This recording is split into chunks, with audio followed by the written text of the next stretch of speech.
আয়নাঘর শুধু ক্যান্টনমেন্টই ছিল না, ইউনিভার্সিটি, হোটেল, এমনকি পার্সোনাল বাড়িতেও ছিল বলে মন্তব্য করেছেন উপদেষ্টা অবসরপ্রাপ্ত brigadier general M Sakhawat Hossain.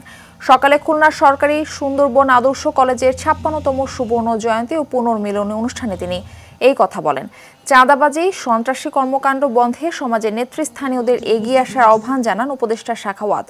Mongla বন্দর কর্তৃপক্ষ চেয়ারম্যান মেজর জেনারেল খান ফিরোজ আহমেদ, খুলনা বিশ্ববিদ্যালয়ের উপাচার্য প্রফেসর ডক্টর মোহাম্মদ রেজাউল করিম এ সময় উপস্থিত ছিলেন।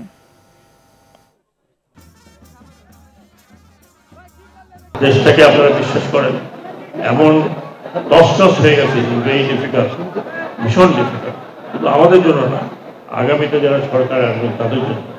আরেকটি অনুরোধ করছি, আমাদের তরুণ প্রজন্ম যে স্যাক্রিফাইস করেছে এটাকে আপনারা বৃথা যেতে দেবেন না। এখনো চাঁদা, সন্ত্রাসবাদ, সন্ত্রাসী, চাঁদাবাজি এগুলো হচ্ছে।